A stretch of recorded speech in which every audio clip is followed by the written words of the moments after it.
창세기 21장 8절부터 21절까지입니다. 제가 가진 성경은 구약성경 26페이지입니다. 창세기 21장 8절로 21절까지를 같이 읽겠습니다. 아이가 자라매 젖을 떼고 이삭의 젖을 떼는 날에 아브라함이 대연을 배설하였더라. 사라가 본즉 아브라함의 아들 애굽 여인 하갈의 소생이 이삭을 희롱하는지라. 그가 아브라함에게 이르되 이 여종과 그 아들을 내어 쫓으라.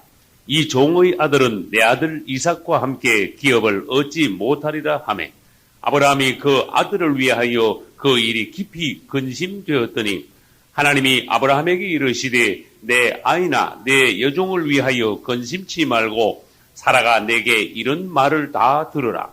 이삭에게서 나는 자라야 내 씨라 칭할 것임이니라. 그러나 여종의 아들도 내 씨니 내가 그로 한 민족을 이루게 하리라 하신지라. 아브라함이 아침에 일찍이 일어나 떡과 물 한 가죽 부대를 취하여 하갈의 어깨에 메워주고 그 자식을 이끌고 가게 하매 하갈이 나가서 브엘세바 들에서 방황하더니 가죽 부대의 물이 다한지라. 그 자식을 떨기나무 아래 두며 가로되 자식의 죽는 것을 참아보지 못하겠다 하고 살 한바탕쯤 가서 마주 앉아 바라보며 방성대고 가니 하나님이 그 아이의 소리를 들으심으로 하나님의 사자가 하늘로부터 하갈을 불러 가라사대 하갈아 무슨 일이냐 두려워 말라. 하나님이 저기 있는 아이의 소리를 들으셨나니 일어나 아이를 일으켜 내 손으로 붙들라. 그로 큰 민족을 이루게 하리라 하시니라. 하나님이 하갈의 눈을 밝히심에 샘물을 보고 가서 가죽 부대에 물을 채우다가 그 아이에게 마시웠더라. 하나님이 그 아이와 함께 계심에 그가 장성하여 광야에 거하며 활 쏘는 자가 되었더니 그가 바란 광야에 거할 때에 그 어미가 그를 위하여 애굽 땅 여인을 취하여 아내를 삼게 하였더라. 아멘. 할렐루야. 우리는 오늘 창세기 21장을 다 보고 두 번째 시간에는 22장으로 들어갈 예정입니다. 지난주에 우리는 지난 시간에 이삭의 출생과 성장이라는 창세기 21장의 제목으로 말씀을 듣는 중에 오늘 계속하기로 하겠습니다. 이삭이 낳기까지의 과정이 어떠했는가 여러분들은 이 시간에 다시 생각하시기 바랍니다. 아브라함은 이삭에 관하여 약속을 받고 무려 25년 뒤에 그 약속이 이루어졌습니다. 그리고 이삭이 지금 이제 22장에 가면은 약 한 20세 가까이 한 17, 8세 적어도 17, 8세 이상 되는 그런 세월이 창세기 21장에서 22장으로 넘어가는 그 순간에 수십 년의 세월의 기사가 이게 21장 뒷부분에 있습니다. 이 부분이 왜 중요한가 하면 오늘날 우리도 아브라함이 이삭을 낳고 성장시키고 드렸던 것과 같이 오늘날 우리도 그리스도 안에서 거듭나고 우리 자신이 영 안에서 성장하고 우리 자신을 하나님 앞에 이삭처럼 드려야 오늘날 하나님의 진정한 종들이다 또는 하나님의 백성들이다 하는 것을 적용을 할 수 있어야 됩니다. 할렐루야. 그러면 이제 아브라함에게 주신 하나님의 큰 항목 두 가지가 뭔가 그걸 먼저 보겠습니다. 하나님은 아브라함을 불러가지고 두 가지를 주셨습니다. 뭐를 주셨죠? 땅과 씨를 주셨어요. 전번에 우리 했습니다. 아브라함에게 제일 중요한 것은 이 두 가지. 씨와 땅. 다시 말해서 그 가나안 땅과 그 다음에 아들 이삭이. 그래서 여기 이제 한번 써보겠습니다. 땅과 씨. 그런데 성경을 우리가 깊이 본다면은 이 아브라함에게 주신 땅과 씨는 개인에게 주신 것이 아니라는 것을 알 수 있고, 그 다음에 땅과 씨를 주신 하나님의 계획은 이스라엘의 그 조상이 되는 아브라함 개인이나 이스라엘 민족에게만 해당되는 것이 아니라는 걸 알 수 있어요.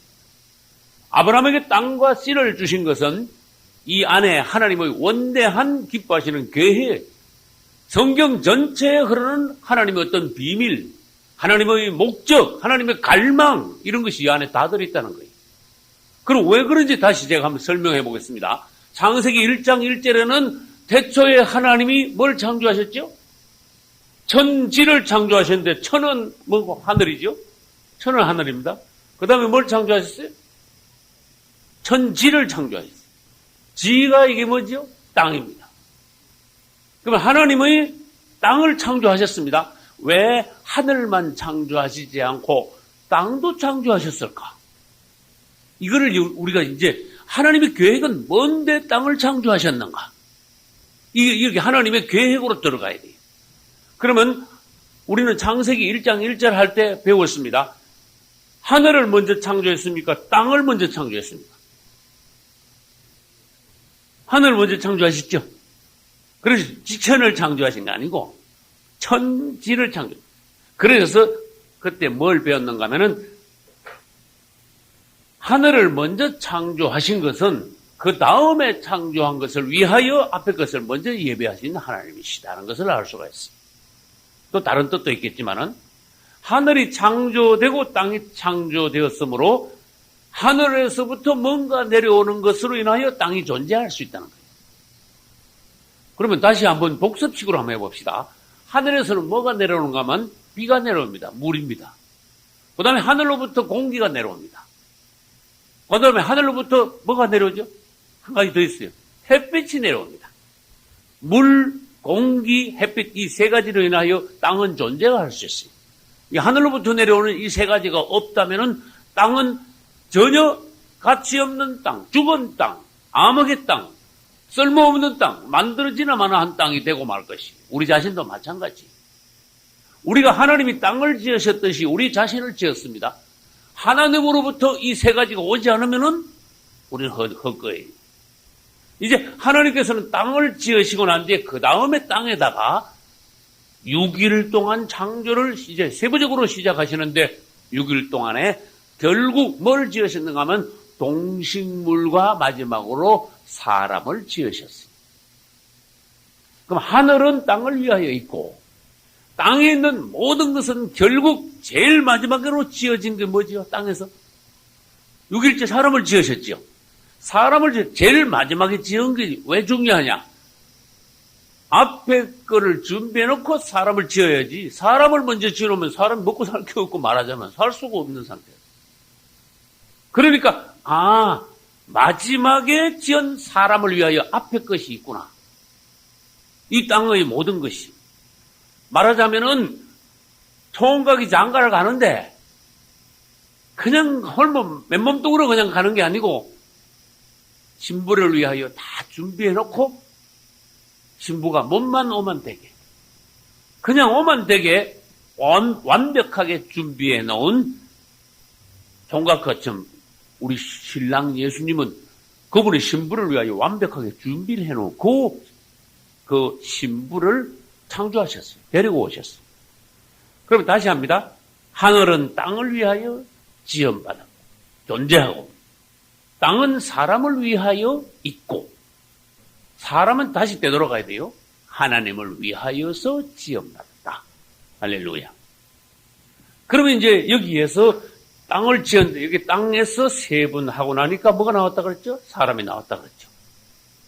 결국은 이 우주 전체에서 하나님의 마음, 하나님의 사랑, 하나님의 목적, 계획, 하나님의 포인트가 어디 있느냐? 중심이 어디 계시냐? 이걸 봐야 돼요. 사람에게 있어요. 할렐루야. 사람에게 있는데 사람이 제일 중요합니다. 하나님에게는.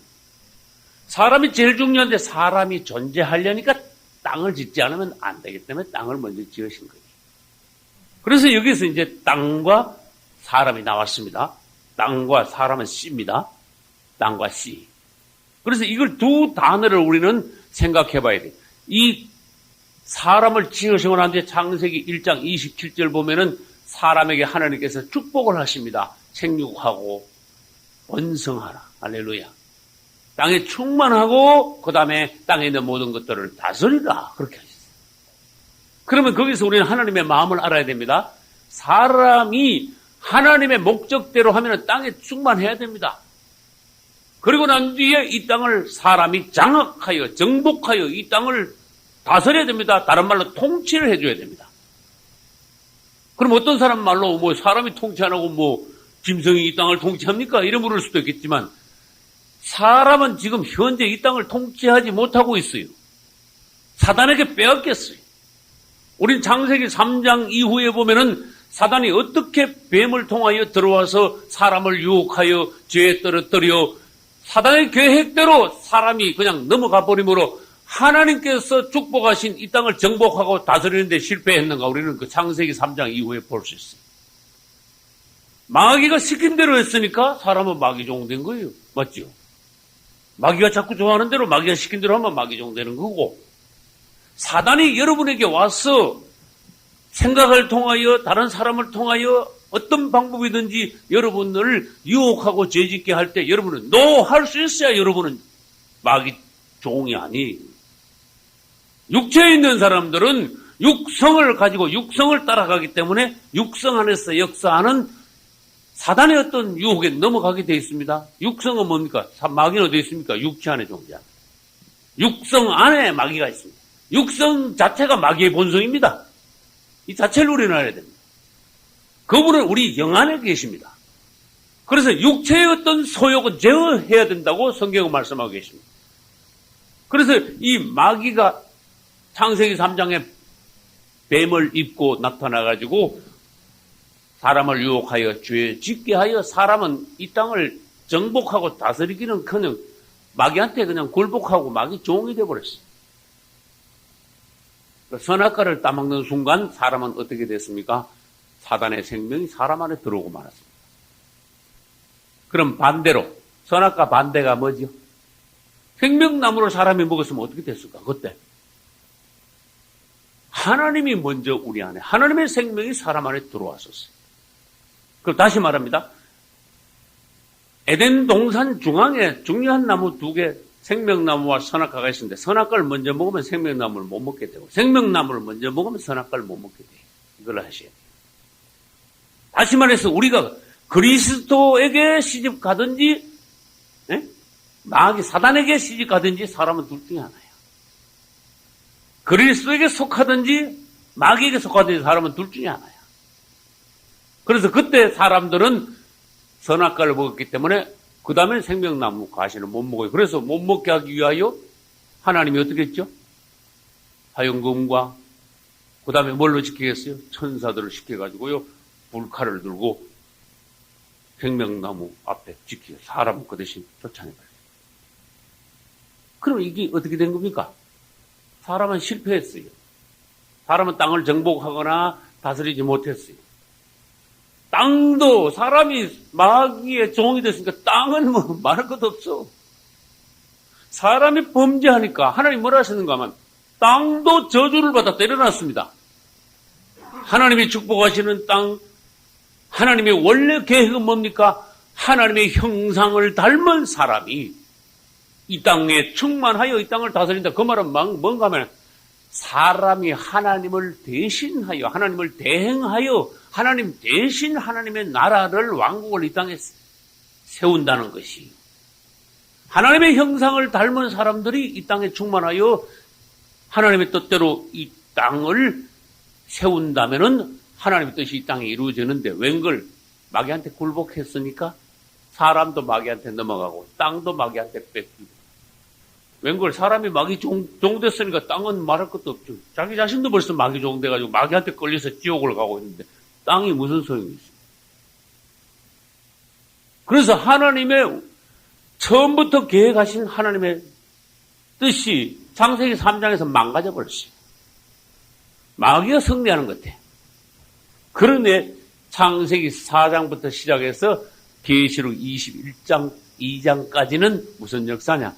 땅을 다시 회복하고 하나님의 사람, 하나님의 씨, 하나님의 씨를 다시 회복하여 하나님께서 원래 계획하신 대로 이 땅을 하나님의 왕국으로 세우고 그 다음에 사람을 마귀한테 빼앗기는 것이 아니라 마귀한테 빼앗겼던 사람을 되찾아 그분의 배필로 만들므로써 이 우주적인 하나님과 사람의 온전한 연합, 새 예루살렘을 이루는 것이 하나님의 목적인데 그것이 성경 끝에 가면 이루어져요. 할렐루야. 이제 아무튼 땅을 마귀한테 뺏겼습니다. 그 이후에 마귀는요, 땅이 지거라고 가지고 이 땅 위에다가 사단의 왕국을 세웠습니다. 사람을 전부 다 지종으로 만들었습니다. 마귀종으로 만들었습니다. 죄의 종이 되었습니다. 사람이 죄의 종이 되었다는 것은 뭘로 알 수 있는가 하면 사람이 다 죽어버렸어. 나는 사람이 쪽쪽 전부 다 죽어. 이건 무슨 뜻이에요? 죄의 삭선 뭐다? 죄 짓으니까 죄인이니까 사망한다. 그런 뜻이에요. 에덴 동산에는 성경을 연구해보면 아담과 하와가 에덴 동산에 몇 년 살았는지 아무도 몰라요. 네? 10년을 살았을 수도 있고 만 년을 살았을 수도 있고 네? 아무도 몰라. 그 에덴 동산에 사는 동안은 시간도 없어. 말하자면 나이도 없어. 하늘나라하고 똑같아요. 근데 에덴 동산에 쫓겨나고부터는 인간이 이제 시간 속으로 들어오고 나이를 먹고 어느 때가 되니까 사람이 죽더라. 죄의 결과 사람이 죽더라. 그리고 다시 말해서 땅은 마귀한테 뺏기고 사람은 마귀 종이 돼가지고 전부 다 마귀 따라서 지옥으로 가버리는 그러한 이 땅에 비극이 일어났습니다. 하나님께서는 이제 이 땅을 어떻게 내가 회복하는가, 나의 영광을 보라 하고 이제 하나님께서 계획을 하고 계세요. 그 이후에 계속해서 사람들은 범죄합니다. 우리는 창세기에서 사람의 첫 번째 타락, 두 번째 타락, 세 번째 타락 계속 배웠습니다. 네 번째 타락 계속 배웠습니다. 그리고 난 뒤에 창세기 12장에서 마침내 하나님께서는 누굴 부르세요? 아브라함을 부르십니다. 이거는 하나님의 역사의 아주 획기적인 새로운 시작이에요. 모든 사람들이 마귀의 종돼가지고 사망으로 가고 있을 때 하나님께서는 그 중에 한 사람, 하나의 씨를 새로 골랐어. 할렐루야. 새 씨야, 이건 아주 새 씨. 새로운 하나님의 사람을 타락한 땅에서 뽑아냈어. 그러고 난 뒤에 이 땅 전체가 마귀가 장악하고 있는 땅인데 하나님께서는 뭐라고 말씀하시는가 하면 가나안 땅, 이것은 너와 내 후손에게 주리라. 다 마귀가 장악하고 있는 이 땅 전체지만 이스라엘 땅은요, 가나안 땅은 이 땅 전체에 막 10만 분의 1이나 될까? 바늘 껍질을 하나 콕 찍어놓은 그런 식의 아주 작은 지점이에요. 그러나 그 땅을 아브라함에게 주셔서 아브라함의 후손, 아브라함의 씨들이 이 땅을 먼저 차지하여 하나님의 왕국의 근본, 기초, 시작을 삼기를 원하시는 하나님. 할렐루야. 그리고 거기서부터 어떻게 해요? 점점 주의 나라가 확장되어 가서 마침내 예수님께서 장차 재림하시는 그날은 이제는 이 땅 전체를 주님께서요 다시 접수하시는 거예요. 다시 땅을 되찾는 거예요. 주님. 그분이 이 땅 전체를 되찾아서 이 땅 전체가 에덴 동산같이 되게 하셔서 천년 왕국 때에는 어떻게 해요? 그분이 이 땅 전체를 다스리는 거예요. 할렐루야. 그리고 우리도 그분 밑에서 공동왕으로 이 땅을 통치하게 됩니다. 그래서 예수님이 다시 재림하시는 때는 땅도 다시 회복되고 아브라함의 씨로부터 시작된 이삭으로부터 시작된 구약으로 말하면 이스라엘 민족, 신약으로 말하면 뭐예요? 그리스도인들 다 아브라함의 후손이에요. 그래서 교회가 구약은 이스라엘이고 신약은 교회입니다. 그래서 구약도 12로 대표되고 신약도 12로 대표돼요. 12는 구약은 12지파로 대표되고 구약은 12지파, 신약은 뭐예요? 12사도란 말이에요. 그래서 구약도 신약도 12예요. 그 다 아무튼 하나님의 백성이에요. 하나님의 씨들이 이제 이 땅을 다스리는 하나님의 목적이 완성되는 그날이 올 때 하나님의 뜻은 완성되는 거예요. 하나님의 갈망은 이루어지는 거예요. 우리가 하나님의 뜻을 안다는 것은 놀라운 축복입니다. 그냥 예수 믿고 그냥 집안이 잘 되고 건강하고 뭐 자식 잘 되고 이게 하나님의 뜻이 아닙니다. 물론 잘 돼야지. 그러나 하나님은 계획이 계십니다. 태초에 그분을 기뻐하시는 어떤 경륜이 있어요. 그분의 경륜. 그걸 우리가 알아챈다는 것은 사람으로서 가장 큰 놀라운 비밀을, 축복을 얻는 거예요. 그럼으로써 알아야 그분의 계획에 우리가 동참을 할 수 있잖아. 그래서 한마디로 말해서 우리 오늘날 기독교는 이처럼 수준이 좀 올라가야 된다는 거예요. 하나님의 어떤 비밀, 하나님의 계획, 하나님의 갈망을 만질 수 있는 오늘날의 기독교 또 종들이 되어야 된다. 그래야 뭔가 동참을 할 수 있잖아요. 하나님의 뜻은 이렇게 원대합니다. 그래서 하나님은 아브라함을 불렀습니다. 아브라함을 부르시기는 부르셨는데 부르시자마자 75세에 부르셔가지고 그 다음에 76세에 이삭을 턱 놓으면 얼마나 좋겠어. 그런데 이 보통 아들이 아니거든. 어떤 아들이라 돼? 예수 그리스도를 예표할 수 있는 그런 아들을 낳아줘야 되는 거야. 막 놓으면 안 되는 거야. 아무렇게나 놓으면 안 되는 거야. 한나가 그냥 한 맺힌 기도를 하고 서원 기도를 하고 기도의 양이 찼을 때 사무엘을 낳아서 하나님께 드려서 하나님의 큰 종이 된 것과 같이 아브라함도 뭔가 때가 되어 아브라함 자신이 육체에서 영의 사람으로 변화된 사람으로 되었을 때 거기서 난 이삭이라야 하나님의 씨가 된다 그런 뜻이에요. 어디 아브라함은요 처음에 부름받았습니다. 약속도 받았습니다. 10년을 기다리다가 못 참았습니다. 사라의 제안을 받고 하갈을 취하여 이스마엘을 낳았습니다. 하나님께서 13년 동안 말도 안 하시고 떠나시고 나타나지도 않았습니다. 99세 때 하나님이 다시 오셔서 너는 내 앞에서 완전하라 이제. 많은 세월을 연단받고 다사다난한 체험을 겪는 동안에 하나님 앞에서 다루심을 받았습니다. 그래서 너는 할례 받아라. 할례. 중요한 말씀하셨어요. 너 옛사람을 이제 잘라내라. 너 이제 끝장나라. 그런 뜻이에요. 그래서 할례를 받았습니다. 이때 돌칼로 아브라함과 그의 가족의 남자들이 할례를 받은 것 같지만 이 아브라함이 순종하여 할례를 받을 때 하나님의 성령이 그때 역사를 한 거야. 아브라함의 옛사람을 끝내준 거예요. 그리고 이름도 바꾸어 주셨습니다.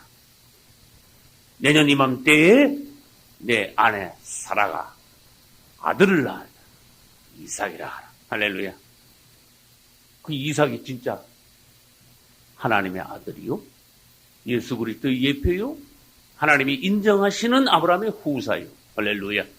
그래서 우리는 지난번에 뭐라 했는가 하면 창세기 21장은 이삭의 출생과 성장입니다. 그래서 우리는 또 뭘 봤습니까? 출생만 해서는 되는 일이 아닙니다. 낳는다는 것은 얼마나 귀한 겁니까? 그러나 성장이 없으면 낳는 기쁨에서 끝나고 맙니다. 다시 말해서 아이가 낳는데 얼마나 기쁩니까? 안 자라면은요, 그 기쁨도 어디로 간 것도 없어. 아이가 자라지 않으면. 완전히 집안이 우환이 돼버려요. 애가 안 자라면. 그래서 출생과 성장은 동시에 이루어져 줘야 된다는 거예요. 우리가 예수 그리스도 안에서 주님의 사람으로 태어났다면, 그리스도인으로 났다면, 여러분의 신앙이 성장하지 않으면 여러분 신앙이 헛거다 이랬다는 거예요. 평생 성장 못하면 남한테 짐이 되고 있다가 죽어버립니다. 평생 성장하지 못하면요 하나님 일을 한번 해보지도 못하고 내 생명만 깔딱깔딱 연장하다가 죽어버립니다. 부끄러운 인생이 됩니다. 오늘날 그리스도인은 분명히 그리스도인인데 구원은 분명히 받았는데 문제는 뭐냐? 성장이 안 된다. 오늘날 그리스도인. 성장을 여러분 한번 목표로 두고 나 자신의 어느 정도 신앙이 성장해 가고 있느냐. 매년, 매달, 매일 이것을 목표로 두고 여러분 신앙을 점검하셔서 나는 반드시 성장해야 된다. 왜? 성장하지 않으면 내가 하나님의 일을 할 수 없다. 아이가 아무리 이뻐도 성장하지 않으면 사람 구실을 못한다. 아이가 태어나면 사람은 사람이다. 그러나 아이는 사람 구실을 못한다. 왜? 아무리 아이가 난 거 이뻐도 그건 어릴 때는 똥오줌만 싸제킨다. 신앙이 어리면 똥오줌만 싸제킨다. 빨리빨리 무슨 말인지 알아들어야지. 네? 그 아직도 신앙생활 10년, 20년 가도 아직도 똥오줌 싸지키면, 영적으로 똥오줌 싸지키면, 교회에서 골칫덩어리가 되는 거야. 응? 그 목사님이나 주의 종들이 직접 그랬다고 그만큼 머리가 아픈 거야. 하나님께 보시기에, 하나님도 마음 아프시고, 주의 나라가 많은 손해가 오는 거야. 이삭은 성장해야 돼. 할렐루야. 제가 92년도에 금산 왔는데 우리 저 딸 이삭을 하나 나가지고 데려왔다고 여러분이 아시죠. 93년도에 이삭이가 6살이었는데 금산읍에서 이제 우리 예창교에서 10km 떨어졌죠. 금산읍이. 예수 믿는 한 자매님이 목사님 딸은 피아노 그냥 가르쳐줄게요. 그냥 좀 매일 좀 데려오세요. 그래서 얼마나 고마워요. 그래서 내가 6살 먹은 이삭이를 매일 데리고 유치원 안 다녔어. 유치원 나이야. 매일 데리고 이제 내일 한가한 시간에 피아노 나간 한가한 시간 가가지고 피아노 1시간씩 배우는데 나는 차 안에서 기다리는 거야. 이제 성경도 읽다가 다른 책도 읽다가 기도도 하다가 매일 그렇게 했어. 그래서 그걸 몇 년을 계속했어. 근데 초등학교 4학년 되니까 이삭이가 반주를 하더라고. 교회에서. 할렐루야. 뭐 썩 잘하는 반주는 아니지만은 반주를 하더라고. 그 우리의 성장이 뭔가를 해야 돼. 성장을 위해서는 시간과 노력이 투자가 돼줘야 된다는 거예요. 그만큼. 그게 93년도니까 몇 년 전이지? 15년 전 이야기 아닙니까? 근데 아직도 나 애들 태우고 왔다 갔다 하고 있어. 오늘도 지금 여기 신학교 오기 전에 밑에 세 놈. 저 변동의 피아노 학원에 내려놓고 일로 왔어. 아직도 투자하고 있는 거야.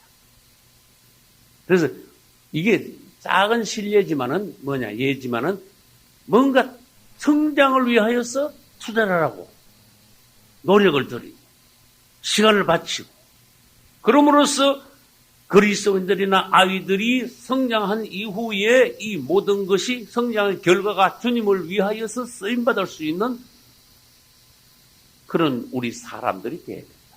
할렐루야. 그래서 그 다음에 이제 이삭이 초등학교 6학년 되니까 이삭이 초등학교 6학년 때 내가 뭘 했는가 하면 종말론 부흥회를 우리 금산에서 여러 번 했어. 근데 교재를 내가 정리를 했는데 53페이지짜리 교재가 나오더라고. 그래서 종말론 교재를 초등학교 6학년 이삭이 보고 네가 한번 컴퓨터로 네가 한번 교재 한번 만들어봐. 그랬더니 계속 뚝딱뚝딱 떨면서 한 달 정도 계속 뚝딱 떨면서 6학년짜리가 종말론 교재를 다 만들었어. 글씨가 틀린 데가 제법 있어서 그래. 아무튼 다 만들었어. 그게 아직까 지금도 그거가 써먹는 거야. 또 된 그거 가지고. 이게 예를 들어서 내가 말했지만은 뭔가 자꾸 가르쳐서 하나님을 위하여서 기능을 발휘하게 해야 되는 거야. 여러분은 내 생활만 이어가지고는 안 되고 내 생활도 이어가지만 하나님을 위해서 내가 어떤 기능을, 어떤 은사를 발휘하고 어떤 직분을 맡아서 주의 교회에 하나님의 복음에 하나님의 일에 내가 역할을 하느냐. 더 이상 애기가 아니란 말이에요. 할렐루야. 세월만 지났다고 애기가 아닌 게 아니란 말이에요. 역할을, 기능을, 직분을, 은사를 발휘할 때 그때부터 성장했다고 말할 수 있는 거예요. 그래서 난 아이들 보고 또 내가 기도할 때 또 우리 사모님 보고 아이들이 자라는 것은 하나님 나라가 자라는 것이다. 너희들 빨리 자라라. 주님, 이 아이들이 자랄수록 주님의 교회가 크게 하소서. 하나님의 나라가 확장되게 하소서. 하나님이 시간을 주심을 감사합니다. 이 아이들이 자라게 하심을 감사합니다. 이 아이들이 자라서 주님을 위하여 기능을 발휘하게 하소서. 이 아이들을 쓰소서. 사무엘을 쓰듯이. 또 그처럼 이 땅에 있는 모든 그리스도인들이 성장하게 하소서. 기능을 발휘하여 하나님의 교회가, 하나님의 터가, 하나님의 왕국이 자꾸 확장되게 하소서. 할렐루야. 성장이 필요합니다. 그래서 제가 성막론 할 때 하는 게 뭐예요? 왜 그리스도인들이 문에 들어가가지고 번제단 주에서만 계속 맴도냐? 제가 강조하는 게 그거예요. 내가 왜 그걸 강조합니까? 이게 보통 신가가 문제가 아니기 때문에 그걸 강조를 안 할 수가 없는 거예요. 왜 전지를 안 하고 그게만 계속 수십 년을 그 번제단 주위에서만 빙빙 돌고 있냐? 그거는 바로 내 마당만 바른 것이다. 하나님이 원하시는 바가 아니다. 따라서 지성소로 나아가라. 목적이 뜰에 들어온 것은 그게 목적이 아닙니다. 과정입니다. 빨리 통과해서 그 들어가서 성소를 지나서 지성소까지 가져야 돼. 지성소까지 들어가면 나오질 말아야 돼. 들락날락 하면 안 돼. 그 우리는 전진, 성장 이런 것이 얼마나 중요하냐. 이삭이가 난 것도 좋지만 날 때는 성경에 보니까 잔치했다 소리 없어. 맞죠? 젖대고 성장하여 젖을 때니까 그때 잔치했어. 대연을 베풀었다. 아주 큰 잔치를 열었어. 이제 성장을 하고 나서 뭐를 하는가 하면은 하나님의 일을 하고 또 그다음에 성경에 보면은 영적으로 많이 성장하는 사람들이 하나님을 대표하고 대신하고 대언하고 역할을 수행하는 거예요. 성경에 보면은요, 그렇게 성숙하지 못한 사람은 하나님의 일을 대행을 못하더라. 하나님이 하고 싶은 말을 대언을 하지 못하더라. 그래서 여러분들이 성장하면은 하나님의 말씀을 대언할 수 있어요. 대행할 수 있어요. 어디 가면 여러분들이 그리스도를 대표할 수 있어요. 할렐루야. 오늘날 종들이 어디 가면 그리스도를 대표할 수 있어요. 왜? 그분은 직접 안 오시고 종들을 보내시니까 그분을 대표할 수 있어요. 그분의 특사가 되어야 돼요. 할렐루야. 그런데 9절로 12절 한번 보겠습니다. 21장입니다. 사라가 먼저 언제 봤는데? 잔치자리에서 이렇게 됩니다. 잔치자리에서 사라가 보니 아브라함의 아들 애굽 여인 하갈의 소생 누구요? 이스마엘이 누구를 희롱해요? 이삭을 희롱하는지라. 이제 귀여워가지고 쓰다듬어주고 같이 데리고 노는 게 아니야. 아주 나쁜 방식으로 악한 영으로 애를 괴롭히는 걸 말해. 이때 희롱은 핍박이야. 바로 다른 말로. 아주 잔칫날려 잘못된 걸 봤어. 이게 사라가 굉장히 마음이 상했어요. 분이 났어, 사라가. 그래가지고 바로 아브라함에게 바로 말했습니다. 이 여종과 그 아들을 내쫓아라. 그랬어. 절대로 이 종의 아들은 내 아들 이삭과 함께 당신의 기업을 얻지 못할 것입니다. 그랬어. 이거 같이 뒀다가는 어떻게 나눠 먹자 그럴 거 아니야. 그죠? 나도 아들인데 내가 어디 뭐 하늘에 떨어졌습니까? 내가 종입니까? 내가 당신의 아들 아닙니까? 나도 상속 주십시오. 이래가지고 나중에 또 거기다 또 이스마엘이 더 형이네. 힘으로 말하면 이삭보다 더 세네. 더 나이도 더 많네. 형이네. 안 되겠다 싶어서 사라가요 제안했어. 여보, 저 계집하고 저 아들하고 저 지금 당장 내쫓으시오. 그랬어. 난 성경 영감에서 뭐라는지 언제는 하갈하고 같이 자라 그러더니 언제는 또 내쫓아라 그러네. 그래서 내가 농담으로 우리 사모님한테 뭐라는지 여자 말을 함부로 들으면 안 돼. 여자 말을 함부로 들으면 안 돼. 기도해서 여자들도 함부로 제안을 하면 안 돼. 여자 말이요 굉장히 도움이 될 때가 있어. 기도해서 도움이 될 때는 하나님이 당신을 통해서 나에게 뭔가 조언을 하시면 감사합니다. 기도해보고 아니면요 딱 자를 수도 있어요. 사라는 이랬다 저랬다 그랬어. 자, 그러면 사라의 언행에 관하여 아브라함의 반응이 어땠는가? 우리 그걸 봅시다. 아브라함 입장에서 봅시다. 여보, 나는 지금 이제는 절대로 애기를 못 놓으니까 저 하갈은 저 젊은 여자니까 하갈하고 동침해가지고 아들을 지금 당신이 이만할 때 얼른 아들을 하나 낳아야 되겠습니다. 그럽시다 그랬어. 그럽시다 그게 잘못한 거란 말이야. 그죠?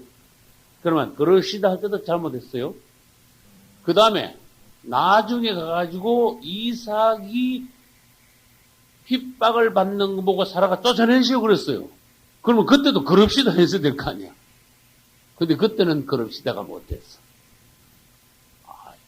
야, 차마 어떻게 쫓아내냐.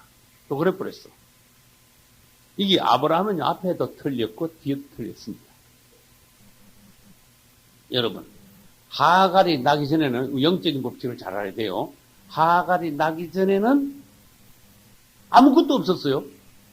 아무것도 없었어. 그런데 하갈이 딱 나니까 아브라함은 하갈만 자기 아들인 줄 알았어. 이제는 아들 하나 진짜 얻었구나 싶어서 처음에는 되게 좋았어요. 나중에 가보니까 그게 아닌 것 같아. 하갈 낳고 난 뒤부터는 하나님이 보이지도 않아. 아, 이거 뭔가 잘못되는가 보다.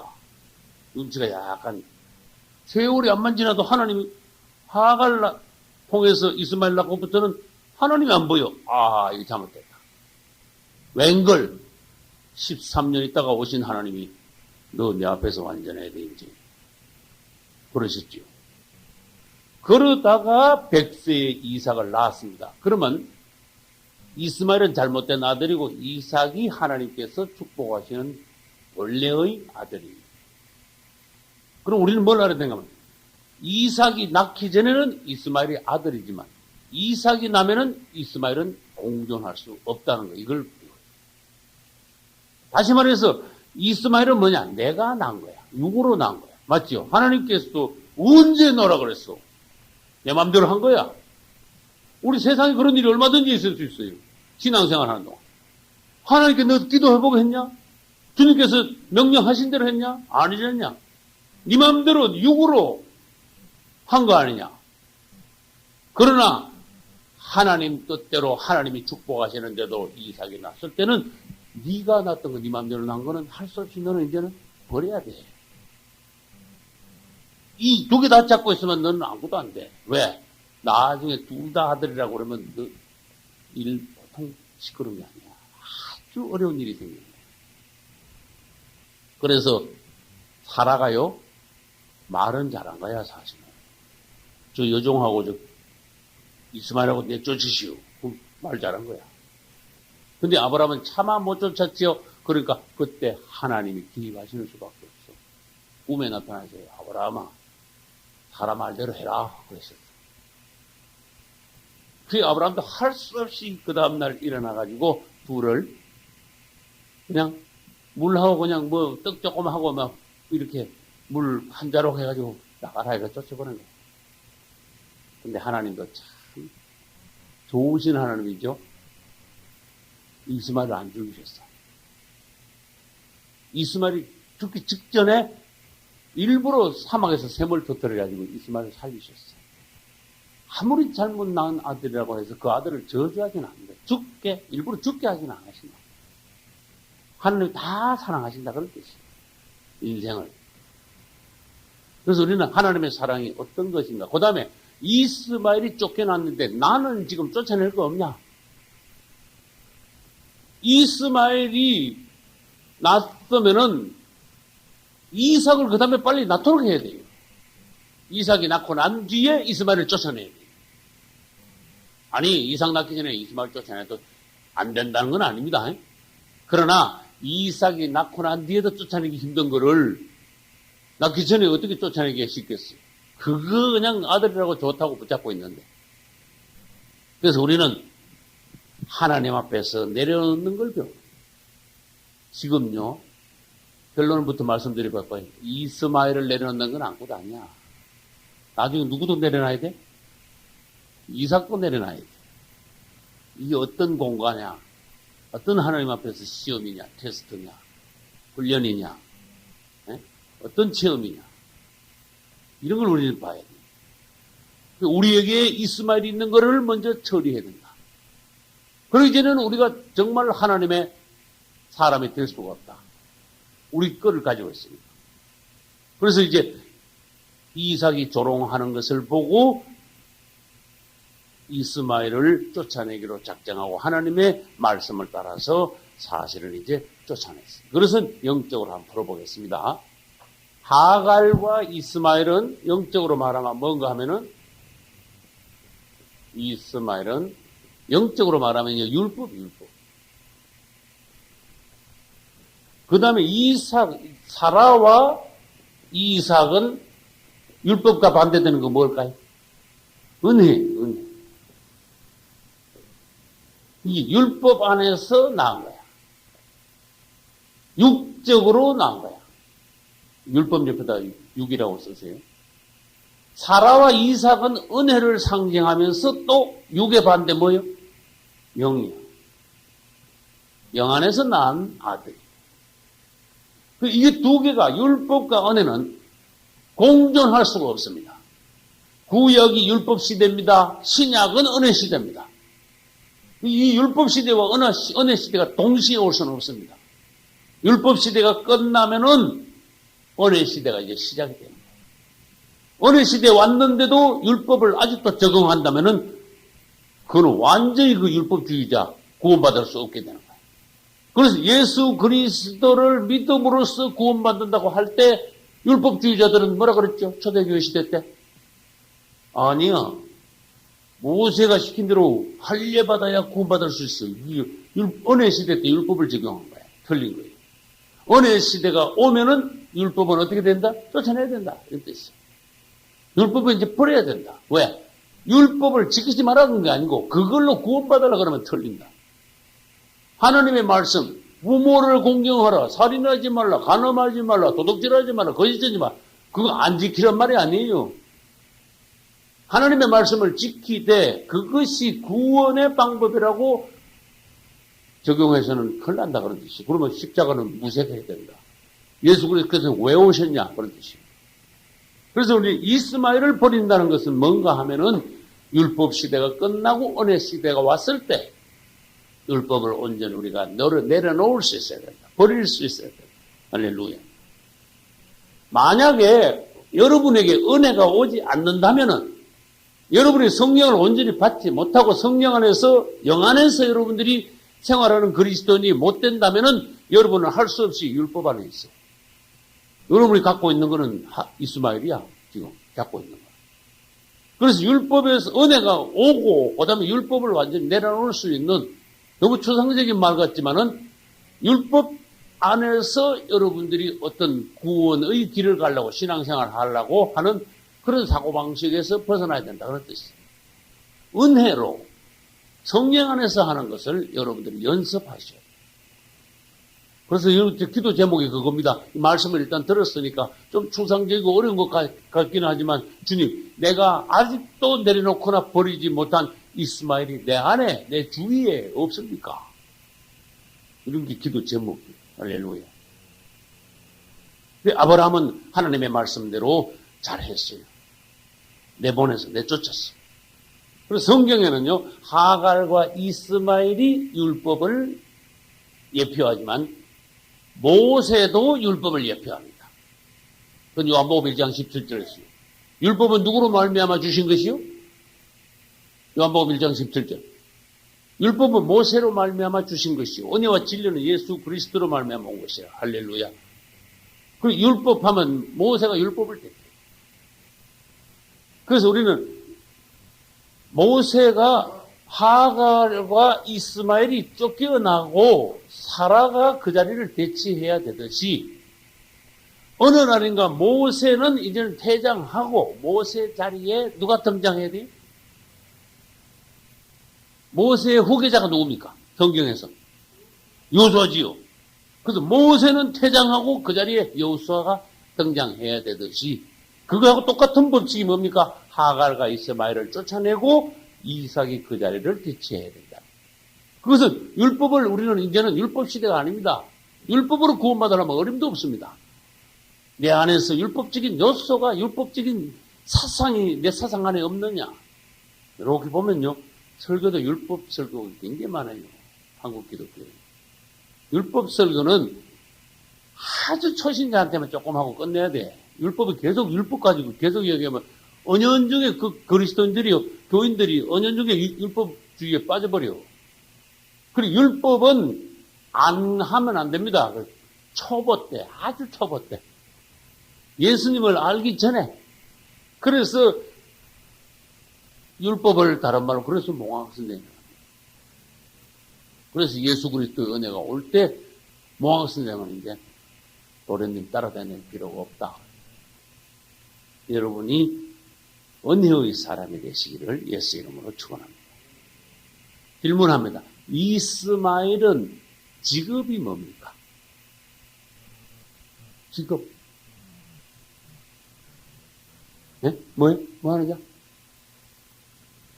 이스마엘은 20절 뭐라고 해놨어요? 활 쏘는 자, 밑줄 쳐. 활 쏘는 자. 그럼 활 쏘는 자가 그게 뭔데요? 그게 직업이야. 밑줄 치고 사냥꾼, 사냥꾼. 그럼 또 질문합니다. 이삭의 직업이 뭡니까? 이삭은 직업이 둘이에요. 농부면서도 목동이. 맞습니까? 이삭이 농사를 지은 적 있습니까? 예, 지었습니다. 한 해 100배를 받았어요. 이삭은 양을 안 쳤습니까? 예, 물론 쳤습니다. 아버지한테서 양 그 다 물려받았습니다. 그러면 이스마엘하고 이삭하고 뭐가 틀리는가 여러분 대부분 알아야 돼요. 활 쏘는 자 사냥꾼은요, 계속 다니면서 계속 죽여 활 쏴가지고. 활을 왜 쏘는데? 죽여 지게 잡아먹으려고. 그런데 이삭은 영반대야. 자꾸 심어. 생명이 자꾸 나게 해.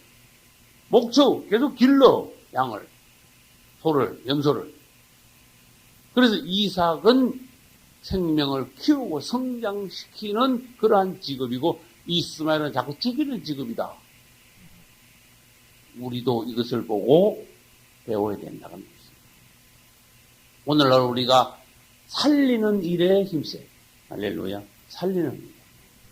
결국은 이스마엘은 나가가지고 이제 성장해서 장가를 들었는데 어떤 여자를 부인으로 맞이했을까요?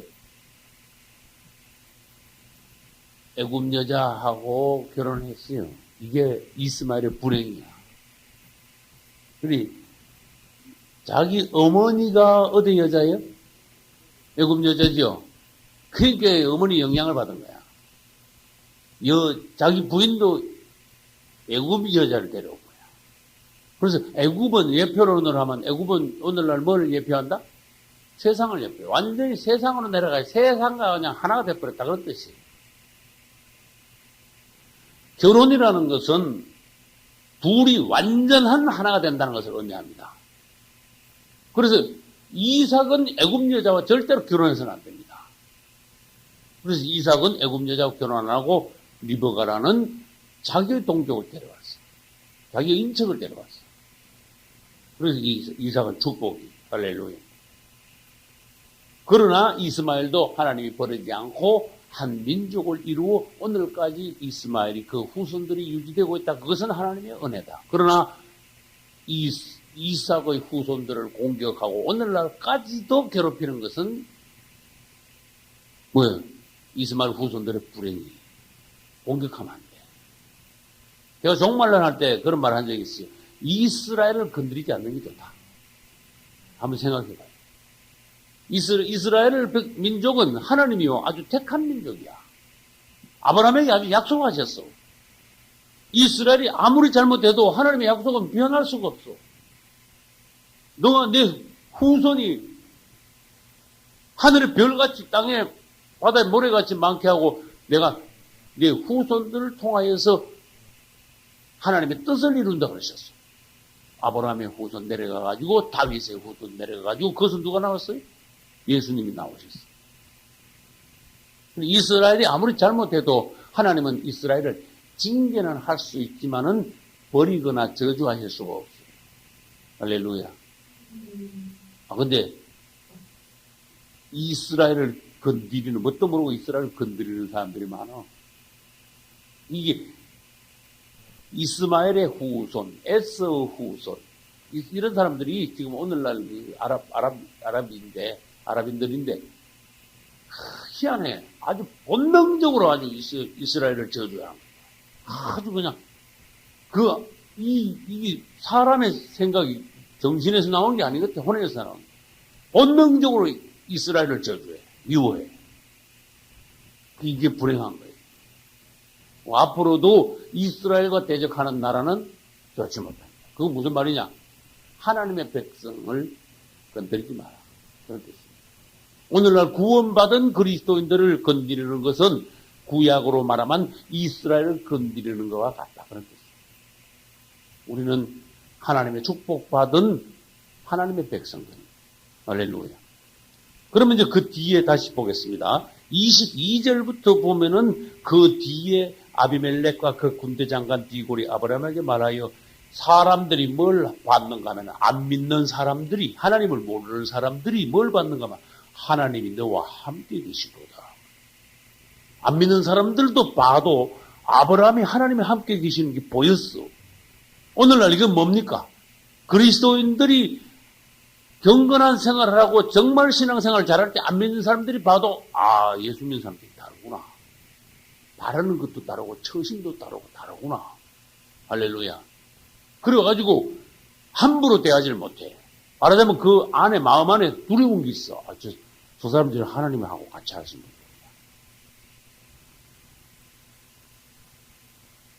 거야. 그래서 우리하고 약속합시다. 그랬어. 우리는 당신을 공경하지 않고 당신도 우리를 공격하지 않고 약속합시다. 그래서 그때 뭘 했는가 하면요, 우물을 파놓고 서로가 약속을 하고 하나님 앞에서 맹세하고 그러는데 그 우물이 31절 두 사람이 거기서 서로 맹세했으므로 그것을 브엘세바라 이름합니다. 브엘세바는 밑에 설명해놨죠. 맹세의 우물이다. 서로 맹세했어. 그래 하나님 앞에서 이 부분은 그렇게 중요하지 않은 것 같이 보이지만 오늘날 뭘 말하는가 하면 우리가 정말로 하나님의 사람이라면 이방인들도 우리를 두려워한다. 이방인들도 우리가 하나님과 함께 한다는 것을 알 것이다. 할렐루야. 그러나 그리스도인들이 잘못하면은 어떤 부분에 가서 이방인보다 더 못하면은 이건 보통 창피가 아니다. 제가 전에 그랬죠. 한장한 얘기. 검산에서 안 믿는 사람 중에서도 저와 아주 거의 가족과 아주 가까이 지내는 분들이 있어. 영업을 하시는데. 그래서 하도 가까이 지내니까 나중에는 이제 아주 속에 있는 것까지 말을 다 해. 우리 사모님 보고, 사모님, 내가 영업하면서 오래 했는데, 돈 띠먹은 사람은 전부 다 예수 믿는 사람들이. 영업 안 하는데 뭐 조금 띠먹든지 크게 띠먹든지 그건 난 모르겠어. 자기 머리에 남은 건 뭐냐? 띠먹은 사람은 예수 믿는 사람이 다 띠먹었어. 이거 어떤 불행인가 하면 생각해봐. 이건 참. 예수 믿는 사람이 손해는 봐도 양심에 끓이끼게 하나님 앞에서나 사람 앞에 뭔가 끓이끼는 일을 남기면 안 돼. 손해 조금 보더라도 분명히 깨끗해야 돼. 할렐루야. 그래서 우리가 잘함으로써 세상의 빛과 소금이 됩니다. 오늘날 좀 부끄러운 일이 뭐냐? 세상에 나가면요, 신부를 더 알아주고 목사는 더 안 알아줘. 난 이 현실을 알아요. 신부는요, 존경을 해, 사람들이, 안 믿는 사람들. 목사는 거의 존경하는 거예요. 왜 그렇게 됐는가? 이러면 보시라. 안 믿는 사람들이, 전혀 종교가 없는 사람들이 천주교하고 기독교하고 놓으면요, 천주교를 진짜 종교인 줄 알아. 천주교 사람들이 더 경건하고 더 그런 줄 알아. 이게 기독교가 말하자면 나는 이렇게 봐. 사람이 많다 보니까 그 중에 막 우리끼리 뭐 나쁜 소리 하면 그러니까 어중이 떠중이 막 형편없는 기독교인들이 많아가 실수를 연발하고 다니니까 이 완전히 세상 사람들 앞에 기독교인들이 완전히 막 우리말로 합시다 똥침 다 하고 다니는 거야. 참 temp이 다치게 다니는 거야. 다녀야 돼. 여러분은 그냥 할지 몰라도 안 믿는 사람들은 저 사람은 기독교인이야 이래요. 위에서. 그래서 기독교인으로서 평가를 해. 저 사람 이름 누구누구야. 그거 이전에 저 사람 교회 다녀. 이러고 평가를 시작한다는 거 알아야 돼요. 왜? 나도 다른 사람이 불교인이고 다른 사람이 천주교인일 때 천주교인으로서 내가 그 사람을 보고 불교인으로서 그 사람을 본 적이 있기 때문에 그런 소리를 하는 거예요. 틀림없이 내가 어디 가서 할 때 저 사람 목사야 이러면서 날 볼 거란 말이에요. 그래서 나는 무슨 일을 할 때 오늘도 나는 교회의 어떤 공사를 끝내고 그 동관계를 계산하고 했는데 난 분명히 난 일을 시키는데 안 믿는 사람에게보다 믿는 사람에게 나는 하나님의 교회 일을 시키고 싶습니다. 그래서 내가 일을 잘하는지 못하는지 그건 두 번째고 집사님을 통해서 내가 공사를 교회 공사가 중요한 공사가 있는데 공사를 시키기로 원합니다. 그래서 집사를 시켜서 교회 공사를 마쳤어. 그리고 오늘 이제 오기 전에 그 집사님하고 이제 공사를 끝냈어. 같이 내가 마지막으로 축복 기도를 해줬어. 내가 뭐라 했는가 하면 집사님, 나는 집사님에게 내 양심이나 하나님 앞에서나 조금 더 거리낌을 남기지 않았습니다. 나는 집사님 앞에 하자가 없습니다. 내가 집사님 앞에 잘못된 게 있으면 지금 말할 수 없다. 우리는 끝이 깨끗해야 됩니다. 그리고 일을 하고 난 뒤에 나는 아무리 어려워도 집사님에게 줄 거를 공사하고 난 뒤에 줄 거를 나는 어떻게 하든지 난 다 지불했습니다. 그러나 내가 힘들게 지불했는데 집사님은 하나님 앞에서 어떤지 그건 집사님 몫입니다. 왜냐? 그 사람에 대해서 나와 우리 사모님 인식이 있거든. 한 달 얼마 동안 일을 쭉 시켰는데 인식이 들어있는 인식이 있거든. 지금 여기서 나쁜 소리 못하잖아. 각자 자기 몫이 있다. 하나님 앞에서도 여러분 몫이 있습니다. 하나님 보시기엔 너 일을 그리 하면 안 돼. 사람들도 당신 교회 다니면서 그런 식이야? 그래도 안 돼. 그래서 난 마무리를 딱 하면서 나는 하나님 앞에서나 집사님 앞에 이번 공사하는데 하자가 없습니다. 나는 깨끗하게 정리를 했고 그 다음에 계약한 대로 그때그때 맞춰가지고 내가 공사 대금도 다 지불했습니다. 집사님도 어디 가서 예수 믿는 집사님으로서 그런 식으로 하나님 앞에서 사람 앞에서 하자 없이 일을 하고 다닙니다. 할렐루야. 우리는 아브라함을 보고 배워야 돼요. 여러분, 우리 솔직히 말해서 아브라함이 믿음의 조상이라고 얼마나 그 이름이 높습니까? 그러나 어떤 면에서 너무나 인간적이지요. 하자가 굉장히 많지요. 실수도 많지요. 그래도 아브라함은 믿음의 조상이야. 그 이름이 창대한 복의 근원이야. 그래도 하나님은 그래도 아브라함은 아브라함이야. 이렇게 나가는 거야. 할렐루야. 그럼 그걸 나한테 우리한테 한번 적용해 볼까요? 우리가 살면서 실수도 많아. 나는 지난번에 말했는가 하면 우리가 약할 수는 있어도 악해서는 안 됩니다. 아브라함은 약한 건 있는데 아브라함이 악하지는 않다는 얘기예요. 다시 말해서 볼까요? 인간이기 때문에 실수도 하고 하자도 있고 그냥 말하자면 천방지축일 수는 있어도 아브라함의 근본은 선해. 인간이라서 실수는 하지만 다윗도 마찬가지였다 그런 뜻이에요. 다윗이 살인하고 간음할 때 그 안에 악한 것이 있어 그런 게 아니야. 약하게 유혹에 넘어가 버렸습니다. 그래서 우리는 악한 거하고 약한 거하고 구별할 수 있어야 됩니다. 악한 거는 하나님 앞에 심판의 대상이야. 약한 거는 긍휼의 대상이야. 할렐루야. 그래서 아브라함은 실수도 많이 하고 부끄러운 일도 많이 남겼지만 그래도 아브라함 오늘날까지 여러분에게도 이런 아브라함에게 내리신 하나님의 축복이 오늘날 함께 하시길 예수 이름으로 축원합니다. 박수로 영광을 돌립니다. 할렐루야.